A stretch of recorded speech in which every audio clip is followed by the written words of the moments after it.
আমি কল্পনা। দেখো প্রতিদিনের মধ্যে চলে এসেছি আরেকটি ব্লগ নিয়ে। কি রান্না করেছি আজকে দেখো। কালকে তো আলু ভাজা আর টক ডাল। হ্যাঁ, এত গরম টিকতে পারছি না। আবার গেছি কলকাতায়, সেই প্ল্যানেটে গেছিলাম আমার একটা বিশেষ দরকারে। আবার মঙ্গলবারও যাব। হ্যাঁ দেখো, আমার একটা দরকারে গেছিলাম, আমার একটা কেনার ইসে ছিল, সেটা কিনতে আমি আমার দিদিকে নিয়ে গেছিলাম প্ল্যানেটে দুপুরে রোদের মধ্যে। এবার দেখো আমি আজকে কী রান্না করেছি। এই দেখো এখানে করে নিয়েছি গরম গরম ভাত। এই দেখো এখানে গরম গরম ভাত করে নিয়েছি। আর এখানে করেছি আমি ডাল।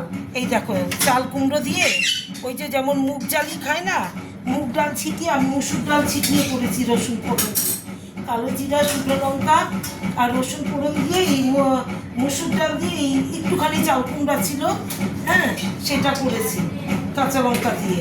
আর এখানে নিয়েছি দেখো আমি লেবু। এই দেখো গন্ধরাজ লেবুও কেটেছি, পাতি লেবুও কেটেছি।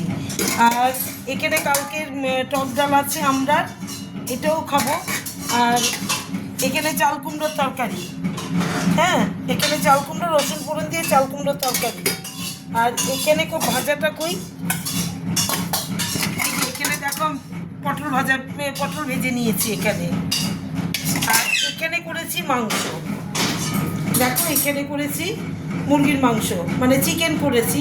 আলু দিয়ে আজকে পাতলা ঝোল করেছি, একটু লঙ্কার গুঁড়ো দিয়েছি আজকে, নাহলে পাতলা ঝোল করলে একটু লঙ্কার গুঁড়ো না দিলে না ভালো। আমি অন্যদিন কাঁচা লঙ্কা দিয়ে করি, আমি লঙ্কার গুঁড়ো খাই না সাধারণত।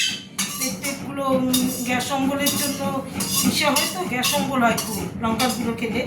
তবে আজকে সামান্য দিয়েছি লঙ্কার গুঁড়ো, আর কাঁচা লঙ্কা ছিটিয়ে দিয়েছি, কারণ আমি যেটুখানি দিয়েছি পরিমাণ লঙ্কার গুঁড়ো ওতে ঝাল হবে না, এই জন্য কাঁচা লঙ্কা দিয়ে চিবিয়ে চিবিয়ে খাবো ভাতের পাতে।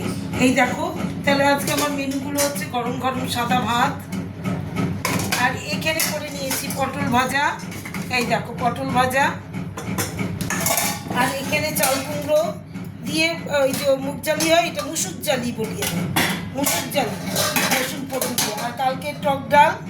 আর এখানে কেটে নিয়েছি লেবু, পাতি লেবু আর গন্ধরাজ লেবু। আর এখানে চাল কুমড়োর তরকারি রসুন ফোড়ন দিয়ে। আর এখানে মুরগির মাংস। এই দেখো এখানে করেছি মুরগির মাংস।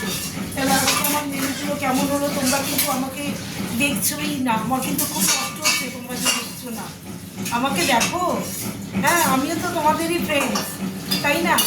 ফ্রেন্ডকে যদি না দেখে তাহলে কীভাবে হবে? বন্ধু বন্ধুকেই তো দেখে। একমাত্র কেউ পৃথিবীর কোনো শক্তি নেই বন্ধু থেকে বন্ধুকে আলাদা করার। হ্যাঁ বন্ধুই পারে আর এক বন্ধুকেই উপরে তুলতে, জানো তো? তাহলে আমাকে একটু লাইক করো, কমেন্ট করো, হ্যাঁ আর একটু লাভ দিও। আমার কথাগুলো কেমন লাগে জানি না তোমাদের, কিন্তু আমার তোমরা তো সবাই বন্ধু আমার। আমি বন্ধু খুব পছন্দ, আমি কথা বলতে পছন্দ করি, আমি বন্ধু পছন্দ করি, আমি সবার সঙ্গে মিশতে পছন্দ করি।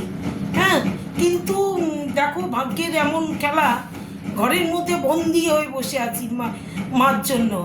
মার জন্য মানে আমরা বাইরে পুজো আসলে ঠাকুরও দেখতে পারি না, আমরা কোথাও যাই না, পুজোতে শুধু পাড়ায় যাই অঞ্জলি দিতে, একটা ঠাকুরও দেখতে পাই না। যাক মা দুর্গা তো এখানেই দেখি, সবই তো এক। হ্যাঁ আর কি, তাহলে এখনকার মতো টাটা টাটা।